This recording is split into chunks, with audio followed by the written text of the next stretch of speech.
खुलुमबाय आंनि मुङा निजरा बाग्लारि आङो उदालगुरि नलबारिनि बे रिसेन्टलि रिजाल्ट डिक्लेयार खालामनाय APSC CCE आनजादाव आङो एसिस्टेन्ट अडिट अफिसार हिसाबै आङो सायख'जादों बिनि थाखाय आङो जोबोर गोजोननाय मोन्दों आङो थाखो सेनिफ्रायनो बर' बिजोंजों फरायदों आं LP स्कुलाव फरायनानै बिनि उनाव आंनि ME आरो हाई स्कुलखौ उदालगुरि गार्लस हायार सेकेन्डारि स्कुलनिफ्राय फरायदोंमोन जिहेतु आङो दायो आम्बागाव बर' हायार सेकेन्डारि स्कुलावहा टिचार मावनानै दोङो जोङो फुङावनो थांनांगौ 9टानि सिगाङाव स्कुलाव आरो न' सफैनाया 3टा बारो थ' टाइम मेनेजमेन्ट खालामनाया वर्किं वुमेनफोरनि थाखाय बहुद माने गोरा आरो थेवबो आङो जेसेबांखिनि टाइम मोन्दोंमोन आङो टाइम दिहुननानै फरायदों बिनि थाखाय आङो फाउन्डेसन हिसाबै NCERTनि बुक्सफोरखौ फरायदोंमोन सेबानि ससियेल साइन्स बुक्सफोर आरो आङो स्कुलावबो स्टुडेन्टफोरखौ फोरोङो नालाय आरो बेजों लोगोसेनो गाइड बुकफोरखौ आं फल' खालामदों इउटुब भिडिअसफोरखौ आं नायदों टेलिग्राम चेनेलनि इउटुबफोरखौ स्टाडि मेटेरियेलफोरखौ आं लादों आरो जोङो जिउआवहा थांखि लानानै आवगायलांनांगौ थांखि गैयाब्ला जिउआ बैथा गैयि दिङा बायदि होननानैहा बुंनाय जायो थ' आंहाबो थांखि दङमोन नाथाय बे नङा जे थांखिखौ सम मथे जोङो जाफुंहोलांनो हागोन जिउआवहा अनेक खैफोद आफोद फैगोन जेंना फैगोन थ' आङो दा जौगाबोबाय थानाय लाइमोनफोरखौ आं बेखौनो बुंनो सानो नोंसोरबो गासैबो जिउआवहा मोनफा मोनफा थांखि लानांगौ थांखि लानानै आवगायलां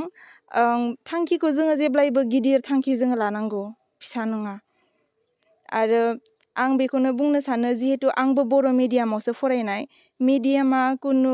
बाधा जानो हाया APSC आनजादखौ उथ्रिनायावहा मात्र मोनसे गोसो होनांगौआ जाबाय इंलिसावहाय जुर होनांगौ इंलिसखौ उन्दै थाखोनिफ्रायनो मोजाङै गोसो होनांगौ आं पेरेन्टसफोरखौबो बुंनो सान्दों टिचार हिसाबै बर' मिडियामावसो फरायहोनो हादों जोंनि फिसा फिसौफोरखौ होननानैहा जिंगासिनांगौ गैया बर' मिडियामाव फरायहोयोब्ला मोजाङै बुजिलाङोसो गावनि रावआवनो नाथाय इंलिसखौ मोजाङै फोरोंलां सरकारा सुबिदा होदों थाइसेबो फैसा होनाङालासिनो free books free uniform everything होदों थ' बेफोर चान्सखौ जोङो लानो नांगौ मानो होनब्ला बर' कमिउनिटि होननानै जोङो बुंब्ला गोबां दुखिया बेबायदि मानसिफोरा दोङो दासिमहालागै आङो हाबा जानाय हिसाबै जायफोरानोखि एसे उन्दै बैसोआवनो हाबा जाबाय एबा हाबा जाखांनानैबो फरायबावनो गोसो दोङो एबा फरायनायाव मोजांमोन बिसोरनि थाखाय आङो मोनसे इन्सपिरेसन आं जानो सानो जे हाबा जानायाबो मोनसे हेंथा जानो हाया थ' जाय हिन्जावसाफोरा हाबा जाबाय नोंसोरबो जुदि गोसो दोङोबोला एग्जामखौ होनांगौ फरायदो माबायदिहै फरायनांगौ नोंसोरो गाइडेन्स लानो हायो आरो आंनियावबो सोरबा जुदि सोंनो गोसो दङब्ला आङो खोन्थानो हागोन फोरोंनो हागोन आंनिफ्राय हेल्प लानो हागोन आरो देग्लाय फार्स्ट रेंक मोननाया रसिका इस्लाम बिथाङाबो हाबा जानाय आइजोसो बिथाङाबो साख्रि मावखानाय आइजोसो थ' बिथाङाबो जोंनि थाखाय मोनसे गेदेर इन्सपिरेसन आरो गोजोननाय मोन्दों जि उथ्रिसारनो हाबाय बिनि थाखाय जोबोद गोजोननाय आरो रंजानाय मोन्दों नोंथांनि माबायदि बिहोमा दंमोन बेयाव बिथांनि सायाव आंहा फोथायनाय दंमोन आरो बिथांखौ आं सापर्ट खालायबाय आरो जेसेबांखिनि सापर्ट नांगौ आं बिथांनो होबाय बे हिसाबै बिथाङा जि एम दंमोन जे आं आनजादखौ होगोन होननानै आरो बे एमनि उनाव बिथाङा जि साक्सेस बे साक्सेसआव गोबां हार्ड लेबार खालायबाय बिनि थाखाय बिथाङा उथ्रिसारनो हाबाय बे लेबारनि थाखाय जों जोबोद गोजोननाय मोन्दों मानो होनब्ला अहेक खस्थ' खालामबाय आरो हसायनो बेबायसा खस्थ' खालामोब्ला बयबो जौगानो हागोन बा बेबायसा परिखाखौ पास खालामनो हागोन आं बेखौ सानो आरो जेनेबा नोंथाङा बिथांखौ माबायदि मदद खालामदोंमोन फरायनाय समाव जेब्ला बियो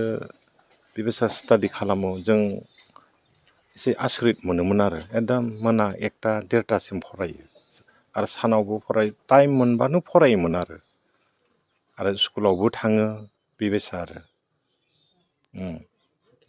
नोंथाङा दिनै जोबोद गोजोनथाव खौरां बे दिनै नोंथांनि बिहामजोआ दिनै गोजौ थाखोनि साख्रि लानायाव देरहासार जानो हाबाय नोंथाङा मा बुंनो सानदों बेयाव आं जोबोद गोजोननाय दङ मोजां मोनदों मानो होनब्ला बेबायदि बिहामजोनि जे जों बेबायदि फरायनाय गोसो थायोब्ला माने बेबायदि फरायनो बांसिन गोसो होनानै जौगालांनायाव माने गोबां माने माबा जायो आरो। खुलुमबाय। जों गामि हिसाबै बिथांनि देरहासारखौ रंजानाय मोनदों। मानो होनोब्ला जोंनि गामियाव दासिमबो APSC पास जानाय गैयामोन, अफिसार गैयामोन। गुबुन डक्टर, इन्जिनियार बा प्रिन्सिपाल दङ। बेनिखायनो जों गामि हिसाबै बिथांनि जिथु देरहासार